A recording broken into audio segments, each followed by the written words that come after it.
Okay, we're ready to begin here.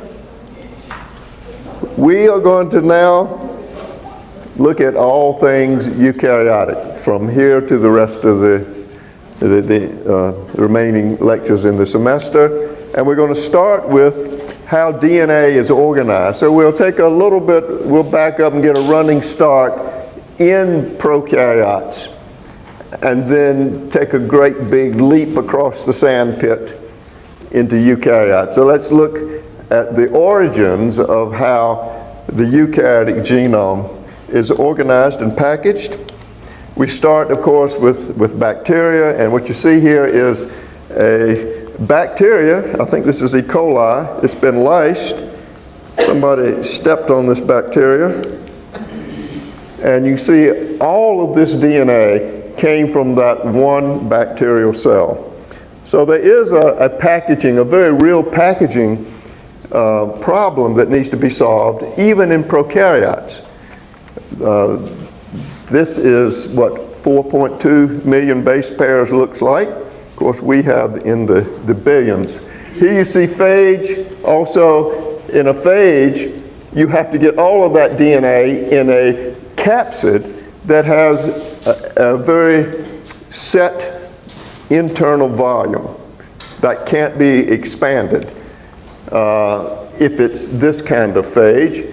If it's another kind of packaging, you'll see that you can expand it. Anyway, DNA is very, very tightly packed. Now, what's the problem with packaging DNA? Why is it a problem? DNA, if you look at it in short distances, is sort of rigid. If you get below about 200 base pairs, it's not this spaghetti noodle thing. It's a bit rigid, so that's a problem. The second problem is it's highly charged, right? That phospho sugar backbone, the phospho part of that is very negative. So it repels itself when you try to coil it around itself. It's very negatively charged. Of course, in a bacteria, you have this central region. You don't have a nucleus. You have a nucleoid region. Condensed state is a result of interactions with basic proteins. And of course, that makes sense, DNA being so highly charged negatively. A way to trick it into condensing it is to neutralize that charge and to promote the attraction with the packaging proteins by making those packaging proteins very positive. So histones are positive, and then there are packaging proteins in bacteria that serve a similar function that are positive. So you're going to need to know, in terms of exam 4, you're going to need to know some ballpark figures about just how tightly packed is DNA. And so here's some numbers here. 10 milligrams per mil is the density in a bacteria. In a eukaryotic nucleus, it's 100 milligrams per mil. 100 milligrams per mil. In a phage, it's 500 milligrams per mil. That's almost a solid crystal. As a graduate student, my dissertation was to characterize the repetitive structure of the soybean genome. And I started by isolating DNA. The protocols worked out very well at the time. I took the most stupid approach you could possibly take. I tried to get it from seeds. Of course, seeds are full of starch and carbohydrate. And it turns out that charged carbohydrates, especially the large polymers, have similar precipitation and purification properties of nucleic acid. So with great labor, I was able to get it. But once I get the purified DNA, I wanted to get it concentrated so I could denature it and do reassociation kinetics. And so 10 milligrams per mil is essentially, you'd have to stir it for a day, and you'd have to shear it through a needle to get it to go into that level. 1 milligram per mil was what you were trying to get. And it's very hard to do that unless you sheared the DNA through a hypodermic needle. So a phage can get 500 milligrams per mil. We can get 100 milligrams per mil in terms of packaging, and that's because we add these basic proteins there. So on an exam, you may see something say, which of the following has the highest packaging density? A phage has the most, a bacteria, eukaryotic nucleus, and then a bacteria. Packaging ratio. That's the ratio of length between when it's not packaged and when it is packaged. How much do you condense it down by the packaging event? So let's look here. Smallest human chromosome has 4.6 times 10 to the 7. That's 46 million base pairs. That's 10 times the size of E. coli, right? E. coli has 4 million, 4.2 million. It's almost 20 times the size of a bacteria is one of our chromosomes. When it's packed into mitosis, during mitosis, it is 2 microns. Before you package it, it's 1.4 centimeters. So it's this long. If you took the entire human genome and tied all the chromosomes together and held it up, how high would you have to hold it before it would be dancing on the floor down there? 5.6 feet. How much DNA is packaged in one human nucleus?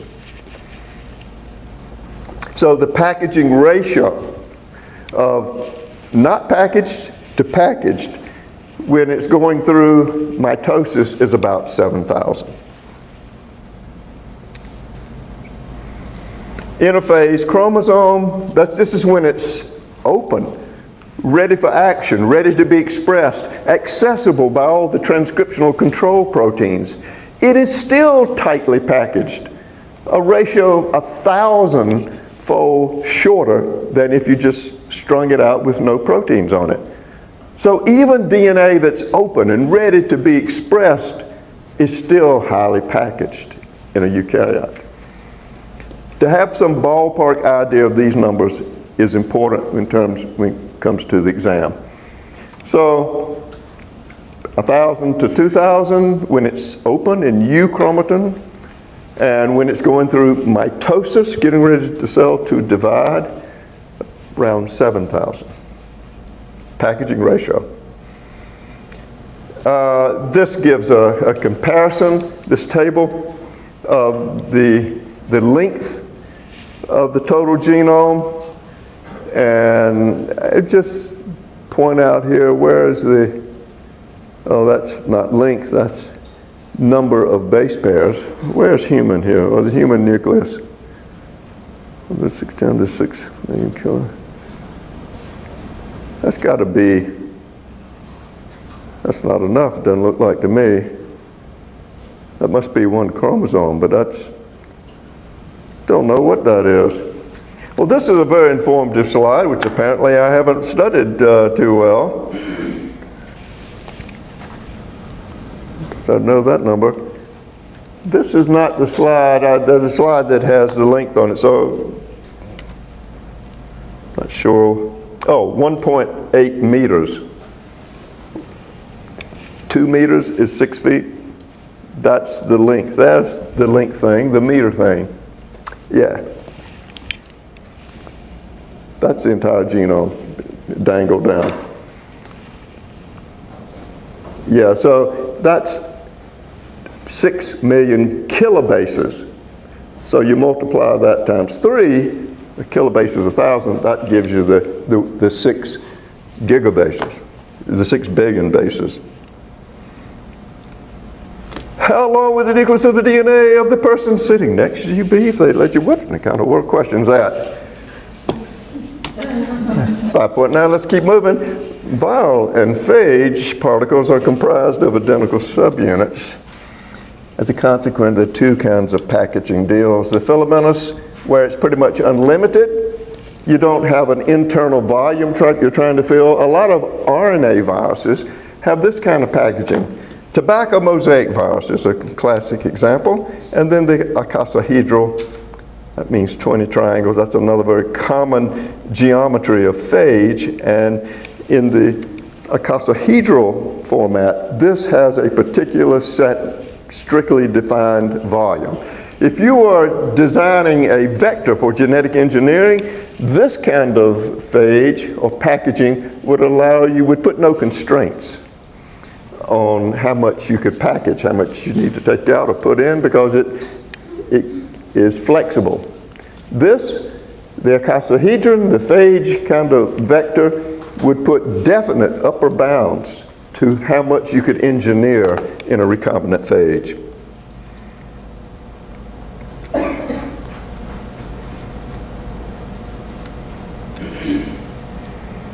And this is the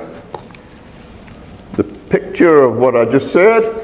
Here's the sequence of events that occurs when DNA is packaged. You know, it's easy to draw these squiggly lines and say packaging, but remember, this is not something that's directed by a brain. This happens by itself, just like a salt crystal forms a crystal by itself, with no directions. It does it because this is the easy, in terms of the energy flow, the gradient. This is what happens just with chemicals in a test tube. If you break down life to a small enough unit, you'll see that it seems that all of life does that. It's like an ant colony, really. You know, none of the ants know who's in charge. The queen's not in charge. She's not giving directions. Each ant is like a little tiny robot. It's working on a very small little program. It's doing its ant thing. And together they appear to have some coordinated existence. The queen is just doing what Queenie does. She's not in control. That's only in the cartoon ant colonies. And that, in a sense, is how the cell works. Everything just does what within its quantum, physical, chemical parameters say it must do. That's not meant to be deeply philosophical and therefore deeply disturbing. And it is rainy and gloomy and overcast outside. And those clouds do not even know they are clouds. Yet we know we are in here and there are clouds out there, fortunately. Okay, so what I'm doing is I'm digressing here, but notice when it all gets packaged, it all looks like a nice little drawing. There's a protein complex that sits right here that does that packaging. It's just a little packaging robot. Terminase forms a complex with integration host factor, which is one of these packaging proteins in phage, utilizes ATP, and it is in charge of packing this in that head at a density of 500 milligrams per mil. It's a highly ordered structure. Terminase burns ATP across. And this is an artist's depiction of that magical protein.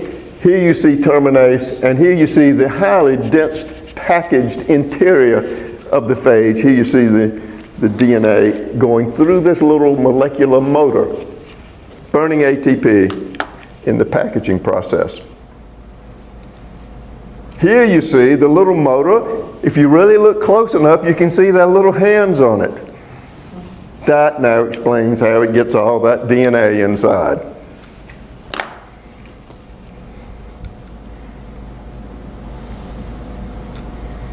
And this is a more realistic model of what it really looks like. You can see it's really very symmetrical, almost modern art. It's a machine for packaging the phage. It's terminase. Tail machine's another name of it.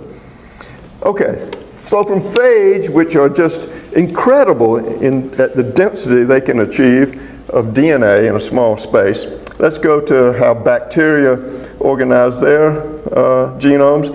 The nucleoid, that's a sort of a ill-defined region where it seems to be most condensed, is about 80% DNA by mass. Now, if you looked at a eukaryote, you'd see it's about 50%. So there are more proteins in us associated in packaging than with a bacteria. What you'll find inside, of course, is proteins, DNA, and RNA. Apparently there's some RNA structurally involved in packaging, and we don't really know how all of that works. We do think, though, that there are loops involved, that it's just not stuff like stuffing a sock or something, a tie into a sock, that there are discrete looping points in the packaging process. And we think that theme actually applies to eukaryotic genomes too. There are anchor points and large loops formed. So we are looking through a glass darkly here in terms of what we know about this. Approximately 100 of these loops in a bacteria. Average density of supercoiling is about 1 supercoil for every 100 base pairs. Notice the average loop in a bacteria contains within 10 to 40 kilobases of DNA. 10 to 40 kilobases per loop. What's the significance of the loops in terms of expression of the genes contained within the loop? We don't know. In eukaryotes, we're beginning to formulate some answers, and it could be strictly a packaging convenience in bacteria, but we really don't know at this point. Okay, that's the loops. Packaging is located in nucleoid. These are the proteins found in bacteria associated with packaging, and this is about as deep as we'll go into these. Just recognize them. You don't have to understand what they do because people don't know the details of how they work, but they're closely associated with DNA, and we think they have something to do with packaging. In vitro, you can get some primitive packaging complexes formed. HU, integration host factors, one we've talked about before a few minutes. H1, protein P, protamine. You know what protamine is? It's highly basic, nitrogen-rich polymer. That is involved in packaging. Loops, 40 kilobases on average. Bacterial chromosomes are 80% DNA. Eukaryotic chromosomes are 50% DNA. This is kind of an exam, couple of exam numbers here. The implication is there are less proteins associated with the DNA in packaging in a bacteria than there are in a eukaryote. You have to pack it a lot tighter in a eukaryote, so you're going to need more proteins to facilitate that packaging. Supercoiling is enough to influence the melting of DNA at promoters. Of course, you always, when you try to melt open a promoter, you're working against supercoiling. You know, you have the two strands intertwining around each other, but then you take that rope and coil it on itself. That's the supercoiling. That affects the tension or the energy required to melt a promoter. Okay, we're beginning now to move into the eukaryotic domain. And we've got this basic underlying structure which we see over and over again, which you've probably heard referred to as beads on a string. This is where you have a packaging protein complex of some sort. Usually it's a nucleosome, and then you have a stretch of nothing, and then you have another nucleosome, which is the histone complex, and it appears under the electron microscope as beads on a string. That baseline, that bottom level organization as a fiber, it's not naked DNA. It's a complex of packaging proteins. In the case of eukaryote, it'll be the various histones. is the 10 nanometer fiber. We know the most about the 10 nanometer fiber. You can release it easily by lysing cells. You can see it even in archaea. You can see a 10 nanometer fiber. Do archaea, you know, our many great grandmammy, did she bestow upon us histones? Was that her idea? Yeah. 2 of the histones were invented by Mama Archaea. 3 and 4. These are the most conserved and some of the most ancient proteins of our eukaryotic lineage. Histones 3 and 4, packaging of DNA, were invented back when we were all archaea.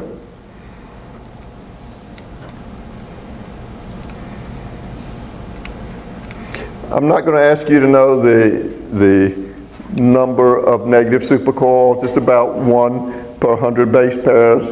To relax the tension, all you need is 1 nick, right? If you have DNA clamped at 2 places, let's say clamp here and 100,000 bases away you have a second clamp.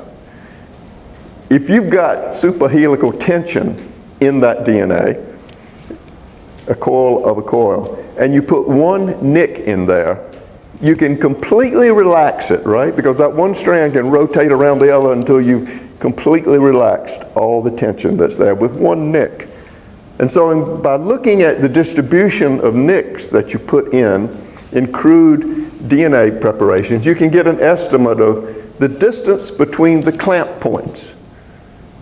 And that's how we derive the number that tells us how big the loop is, because the 2 clamp points come together to form a loop. And so by using that kind of approach, we know in eukaryotes, that loop structure is somewhat variable. It goes all the way down to the bacterial range, around 30 kilobases, all the way up to about 90. So it can be about what it looks like in a bacteria, or it could be 3 times as large, 30 to 90. Of course, it's attached to a, okay, so you've heard of chromosomes, I'm sure, but chromosomes are not just DNA condensed on itself. Underneath, in the interior of the chromosome, there's sort of a scaffold structure, a proteinaceous core. And these form the anchor points for the loops. If you try to take apart a condensed chromosome, you will see that little loops come off of the central scaffold material. There's protein in the middle of the condensed chromosome. The central proteinaceous core of a chromosome is called the scaffold. This is where the endpoints of the loops remain attached. We'll see some figures of this in a minute. This is what it looks like if you try to step on a eukaryotic chromosome, fully condensed. What you see here is the protein scaffold. If you look closely, notice all of this is nothing but DNA noodles. Look how much this is compared to how much got squashed out of a bacteria. All of that DNA is packaged into the chromosome around this protein core, which is not 100% protein. It's, don't know what it is, but 8% of the protein forms a scaffold in chromatin. Look at the loops there that are released here from 20, in this slide says 200 kb. Most of them are in the range of 30 to 90, but you see exceptions on either side of that. It's not a really clean size category. It's a wide range of sizes form loops. Are these loops artifacts of EM? Do they differ from region to region? We think so. We think they are formed at discrete regions of the genome, the anchor points. So we've looked at chromosome structure very briefly, and we see there's a proteinaceous scaffold or core, and this is the anchor points for these loops of various sizes. When the chromosome is not condensed between cell division, are the loops still there? And the answer is yes, but they're not attached to a proteinaceous scaffold forming a chromosome. They are attached instead to the inside of the nucleus in kind of a gelatinous protein layer called the matrix. The endpoints of the loops are at the same position, but they're not attached to the scaffold of the chromosome. They're now attached to the inside of the nucleus. And this is what this is trying to say. These MARs, matrix attachment regions, these are the regions where the ends of the loops, instead of attaching to the scaffold of a chromosome, the ends of the loops now attach to this interproteinaceous layer called the matrix. I thought the matrix would be everything in the side, but no, the matrix is a thin layer of protein that's on the inside of the nuclear membrane. And so these MARs, matrix attachment regions, this is not the region in the laminin layer that makes the protein layer. This is a region on the DNA that proteins that make the loop bind. So MARs, or matrix attachment regions, are used to attach the ends of the loop to the nuclear matrix, and they're used to attach these regions to the scaffold of the chromosome. It's the same region of DNA that's used for both of those types of organization. It's usually very AT rich. 70% AT rich, but lack a specific consensus sequence. Sometimes they have places where transcription factors can bind. Transcription factors. We heard about transcription factors being involved in DNA replication to help keep the chromatin open. We think that's their purpose here also. In these MARs, or these attachment sites for making the loops, they also have clusters and regions that attract transcription factors, probably so that you can keep whole loops open at a time. That's our speculation, that you may get a whole loop open in a particular tissue. There's some evidence for that. Of course, these also contain sites for topoisomerases. These are the enzymes that either create or relax the superhelical tension to keep that in equilibrium.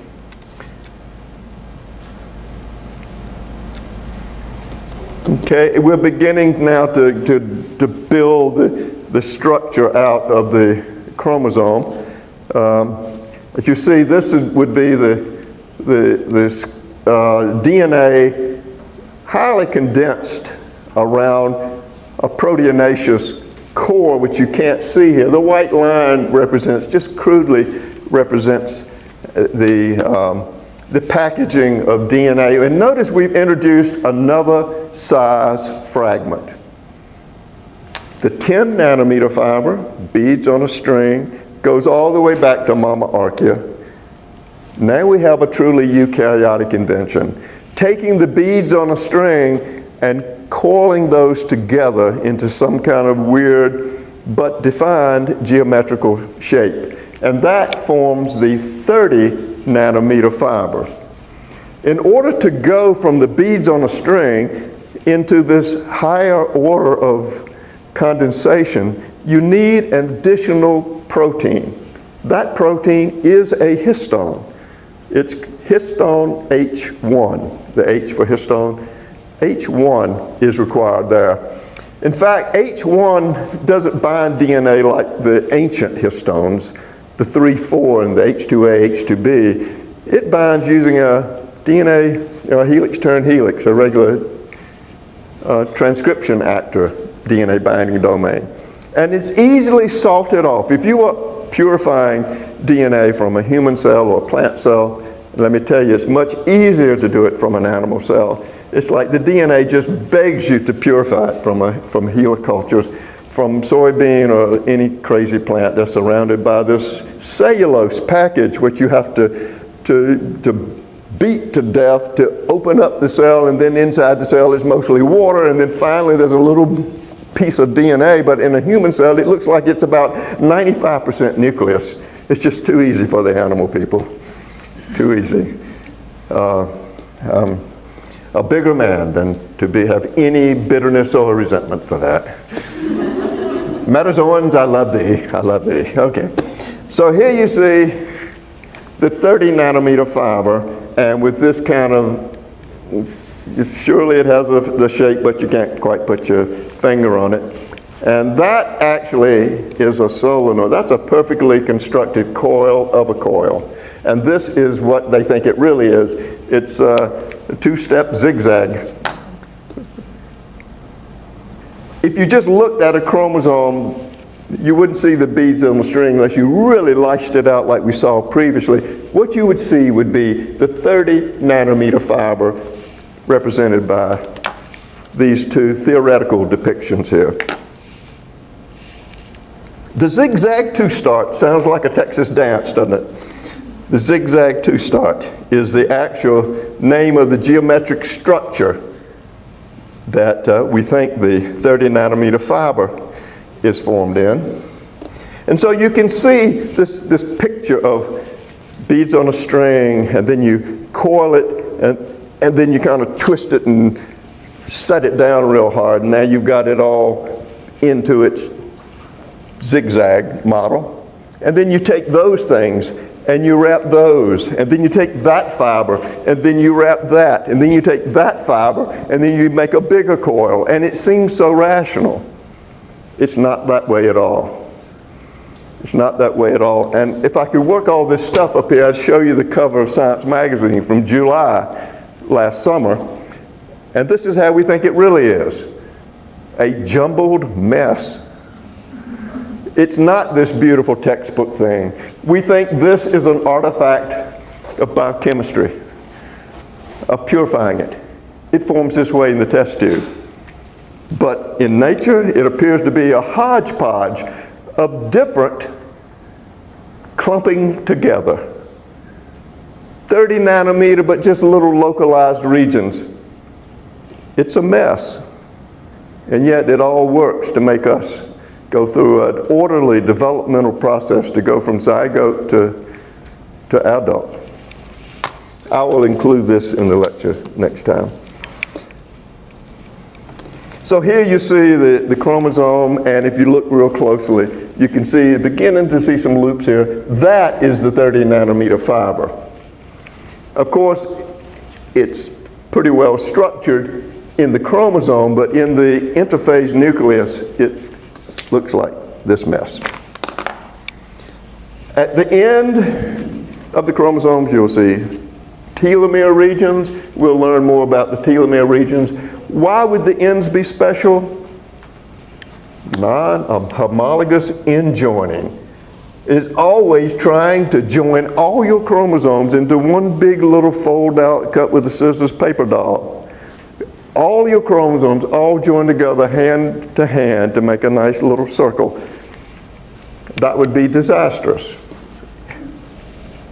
This telomere region is organized to disguise itself. So it doesn't look like the end of a linear piece of DNA, because all of this is really just one linear molecule. It's not circular. You have to disguise the ends. You'll see that there are fancy knots tied that take the ends and weave them back into themselves. So there really aren't any ends, the telomere. We'll even learn that there's a structure called the telomere bouquet. It's quite romantic. Contrast between interphase chromatin and mitotic. Interphase is when the cell is not dividing, where you're trying to express the genes that are needed for the particular tissue you happen to be. Interphase. Mitosis is the normal kind of cell division. In mitosis, you still have to keep living, you still have to undergo metabolism, but you have to temporarily package all your DNA very, very tightly and then duplicate it, package it tightly, and then split it equally between the two daughter cells. And then quickly unpackage it so you can catch your breath again and start making RNA and expressing. So you have this two opposing forces. I need to keep it open so I can express it efficiently. And the opposing force is I need to condense it and package it so I can undergo cell division. And besides, I have so much DNA, I have enough DNA to encode about 100 different organisms. Some of this DNA I don't want to unpack. If I'm a spleen cell, I don't never want to unpack brain stuff. It's not good to have your spleen contemplating its future, its destiny. Here I am, rotten luck. I'm a spleen and I have consciousness. Your spleen has no consciousness, thank goodness. It would do nothing but complain. Complain, complain, complain. I'm sorry, nothing I can do. You're a spleen. I know you're locked inside. I don't even know you're there, but I can hear you talking to me. So you keep vast regions of your genome silent. Quiet. No. Don't express yourself. We got other regions open. There's a trick to that eukaryotes developed, and we'll see how they have taken it to another level that plants never got to, and plant people don't know it yet, and I hope I'm not the first to tell them. I don't want to be that messenger because I'm a plant guy. Okay, euchromatin, true Europa, true rope? I don't know how things go. Anyway, euchromatin. So that's a good, nice expression. That's just going, what? This guy, I want some of that. Euchromatin, it's open, can be expressed, it's transcribed. Versus what's the other? Heterochromatin, means it's condensed. There's condensed chromatin, that's chromosomes, chromatin regions that are always condensed, and then there are regions that condense in some cells and not in others. Heterochromatin, condensed. Constitutive, this is where it's condensed all the time. Where would you want to condense chromosomes all the time? I mean, why have DNA if you're going to shut it up in histones permanently? Why would you ever want to do that? What's the point? Well, some places like the centromeres that serve a structural purpose. DNA is not there to preserve the code. It's simply to provide an anchoring structure so you can split the DNA equally between the offspring. So constitutive regions. Near centromeres, regions that are highly repetitive because they contain nothing but transposons, you want to keep those guys always shut down. And facultative, sometimes entire chromosomes are shut down. That happens in women a lot. In fact, most of the time. They have this extra X that is shut down. And which X it is, it's random. And it's not the same X in every cell. But decisions made early as to which of the X's to shut down. Some mammals, decision is not made till a little later, like in cats. You know, the calico cat's always a female. You see the two different color patterns, the orange and the black. That's because one color pattern is on one of the X's that it inherited from one parent and the other X from the other parent. And in development of the skin, it's kind of a flip of the coin which one you shut down. So you'll see chimeras, a patch that's yellow, meant they all came from one embryonic cell that happened to shut down the black chromosome versus the orange chromosome. We'll learn how that decision is made at the molecular level a little bit later, I hope. Here you see the eukaryotic nucleus now, and you have the nucleolus. And this is a special sort of looks like the nucleoid, doesn't it, in a bacteria. But this is where a certain kind of gene is located. The nucleolus is where all the ribosomal structural genes are. They have their own RNA polymerase 1, that is in charge of extracting that DNA and transcribing it at very high rate. You have heterochromatin regions that are always shut down.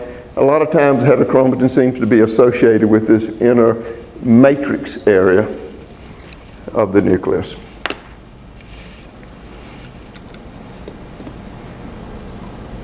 You see, what you can see is, here's a sort of a trick question on the exam.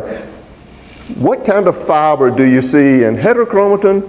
What kind of fiber do you see in euchromatin? Well, you're thinking euchromatin, it's open, ready to be expressed, it's going to be the 10 nanometer fiber.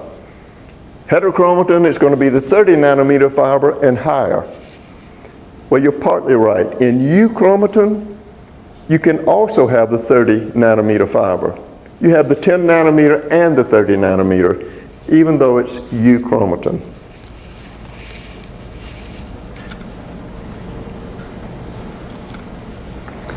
Okay, what we're going to look at next is a series of slides that provided the early geneticists and cytologists a glimpse of organization. How is it organized? We know now every base in the human genome, but we still don't know much about how the DNA is organized into the various states of condensation. So one of the early ways was to look at way dyes interacted with the proteins in nucleic acid, and it was called Giemsa staining, G-banding.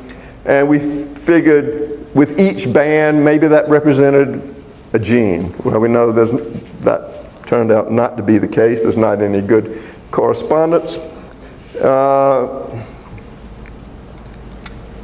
This is our first example. And we have two examples we're going to look at where we can look through the microscope and get a clue as to how the genome is organized. And we're looking at this transition, in this case, between the interphase and getting ready to be packaged tightly for mitosis. And in a lot of amphibians, in fact, salamanders and newts, you see a long prophage that'll last 6 months. And so you've got the cell going, 6 months? Are you kidding me? It's got to be ready to divide, and yet it has to live for 6 months. So you'll see the chromosome in this intermediate state called the lamp brush chromosome. It's not found much in nature, but it's often found in genetics textbooks because it illustrates, at least it still is a good illustration. What you'll see is a proteinaceous core, and you'll see coming out from that loops.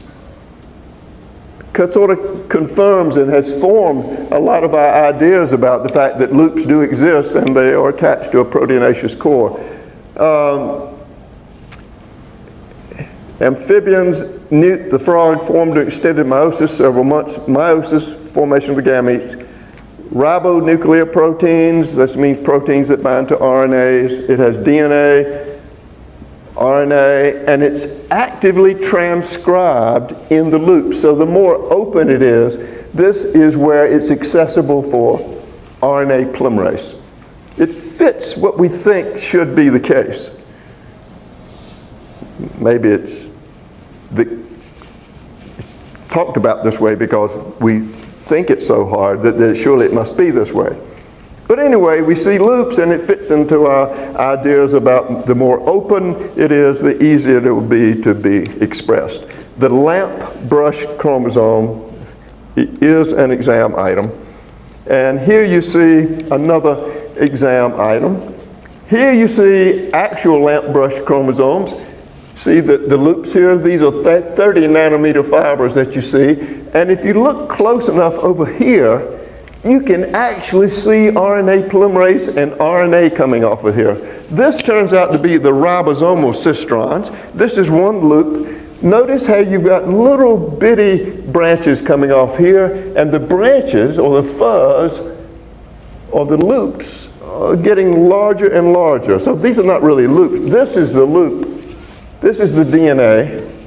And the little branches coming off is RNA. We have captured a gene in the process of being transcribed. What? This is all one gene? Yeah. Because this is all, it gets longer and longer and longer, these little RNAs that are coming off. Notice how many RNA polymerases there must be. For every branch, there must be an RNA polymerase. If you count how many, which I did one time, there are about 80 transcribing simultaneously a ribosomal cistron. This is probably in Xenopus or something. So could you tell the direction of transcription from this picture, like you'll be required to on question 17? What would you look for? Well, if these little branches represent RNA, at the beginning of transcription you have little short RNAs, and at the end of transcription you have great long transcripts. So this is the beginning, and the gene must be oriented in this direction, counterclockwise. Right? You can just look at the length of the branches and tell the direction that the underlying gene has. What's the direction of transcription? Well, it must be that. Here you see again this idea of a proteinaceous core and these big loops of DNA that come off. This would represent the 30 nanometer fiber. And of course now, this article in Science is saying that the 30 nanometer fiber, even that is hooey. It's still in a state of flux. So what is the second? There are only two examples where you look at chromosome and we've learned something about underlying gene structure, at least the early molecular biologists did, and that is in maggots. This happens to be the maggot. Love to say that word. My mother wouldn't let me say that, especially at the day eating a meal. So what's the other name for it? The larval stage, yes, the larval stage of a diptera. The larval stage of a diptera it's always busy. It eats day and night. Drosophila is always eating some rotten banana. And these larval stages don't sleep. They are just a machine. They're just eating. And they need tremendous salivary glands. And those salivary glands have to pump out just a very few proteins to digest all of that stuff. And so what you'll see is that they have a problem also. They need to be factories in the salivary, making digestive enzymes. How do you do that? After a while, I mean, you could get the genes turned really wide open, right? Make lots and lots of RNA and flood your ribosomes. But let's say that's not enough. Well, you can make more cells, but, you know, your cheeks would swell up so big with salivary glands, that wouldn't work. So one solution to that problem, how can I make lots and lots of a few proteins, is I'll just double my genome. Make more copies of DNA, then that will give me more copies of the RNA. And so, well, that's such a good idea, why don't I do that again? And you double, and then you double. If you double it 9 times, you'll end up with 1,024. You see that side by side, the chromosome, the DNA has duplicated itself 9 times to make 1,000 copies of its genome, so that it can make lots and lots of these salival proteins. And that is called a polytene chromosome. And here's sort of it looks like a slice of bacon in this one. We'll start here next time, but you can go all the way to here. This represents 1,000 lined up in parallel. It actually diffracts light. so that you can see this under the microscope, interacts with the light. And you can see regions that are condensed, and they're called bands, and then regions between bands.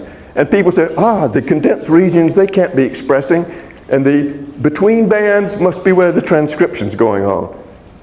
Turns out it's not that simple. But another observation was certain portions were all puffed out. Up here, big puffs. Well, maybe they are active regions of transcription. It turns out that is true. Puffs. And we'll start there next time.